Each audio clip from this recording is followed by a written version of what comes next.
देश में संक्रमित मरीजों की संख्या दिन पर दिन बढ़ती जा रही है। अब तक इस जानलेवा संक्रमण के करीब 42,000 मामले सामने आ चुके हैं। स्वास्थ्य मंत्रालय के ताज़ा आंकड़ों के मुताबिक अब तक 42,533 लोग संक्रमित हो चुके हैं।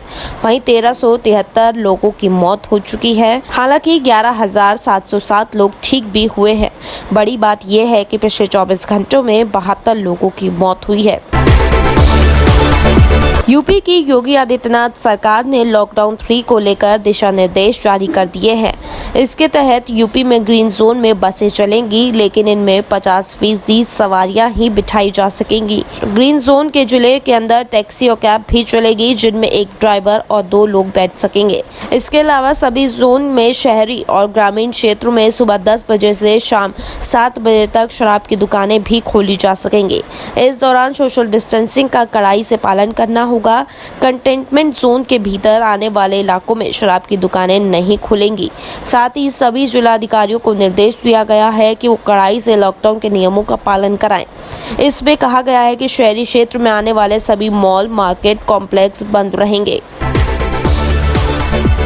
कोरोना वायरस लॉकडाउन का दूसरा चरण खत्म होने के बाद सोमवार से दिल्ली में प्रतिबंधों में कुछ ढील दी जाएगी। मुख्यमंत्री अरविंद केजरीवाल ने बताया कि केंद्र सरकार ने 2 सप्ताह के लिए लॉकडाउन को बढ़ा दिया है।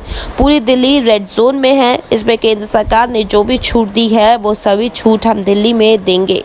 अरविंद केजरीवाल ने कहा कि हमने फैसला किया है कि केंद्र सरकार ने जो भी छूट दी है वो छूट दिल्ली के अंदर लागू होगी। आज से सभी सरकारी दफ्तर खुलेंगे। जो आवश्यक सर्विस वाले दफ्तर हैं वहां 100% स्ट्रेंथ और प्राइवेट दफ्तर में केवल 33% स्ट्रेंथ के साथ ही काम किया जाएगा। लेकिन अभी हवाई रेल यात्रा बंद रहेंगी। दिल्ली के अंदर और दिल्ली से बाहर जाने वाली बसें भी नहीं चलेंगी। लॉकडाउन के तीसरे चरण में शराब की दुकानें खोल दी गई हैं। 1.5 महीनों से बिना शराब के जी रहे लोग इतने बेतहा दिखे कि सुबह से ही ठेकों के बाहर लंबी लंबी लाइन लग गई।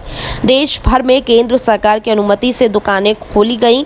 केंद्रीय गृह मंत्रालय ने साफ निर्देश दिए हैं कि इस दौरान सोशल डिस्टेंसिंग का पूरा ख्याल रखा जाए।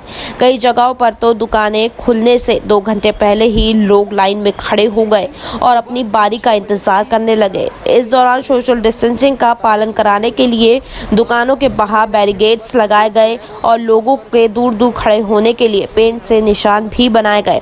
कोशिश ये है कि दुकान पर आने वाले लोग कोरोना की महामारी से बचे रहें। कांग्रेस अध्यक्ष सोनिया गांधी ने श्रमिकों की घर वापसी के लिए उनसे लिए जा रहे किराए पर सवाल उठाते हुए मोदी सरकार को घेरा है। वहीं कांग्रेस नेता राहुल गांधी ने भी इसको लेकर अपने ट्विटर अकाउंट से ट्वीट किया है। राहुल गांधी ने ट्वीट करते हुए लिखा, एक तरफ रेलवे दूसरे राज्यों में फंसे मजदूरों से टिकट का भाड़ा वसूल रही है, वहीं दूसरी तरफ रेल मंत्रालय पीएम केयर फंड में 151 करोड़ रुपए का चंदा दे रहा है। जरा ये गुत्थी सुलझाइए। वहीं सोनिया गांधी ने अपने बयान में कहा कि जब विदेशों से भारतीयों को निःशुल्क लाया जा सकता है, गुजरात में एक कार्यक्रम में ट्रांसपोर्ट और खाने पीने में 100 करोड़ रुपए खर्च किया जा सकता है। रेल मंत्रालय प्रधानमंत्री के कोरोना फंड में 151 करोड़ रुपए दे सकता है, तो फिर श्रमिकों के किराए का खर्चा क्यों नहीं उठा सकता। कोरोना प्रकोप के बीच कमजोर अंतर्राष्ट्रीय संकेतों की वजह से सोमवार को भारतीय शेयर बाजार में भी भारी गिरावट देखी गई। सुबह कारोबार की शुरुआत में सेंसेक्स गिरावट के साथ 32,748 पर खुला। नेशनल स्टॉक एक्सचेंज का निफ्टी भी सुबह 319 अंकों की गिरावट के साथ 9,533 पर खुला।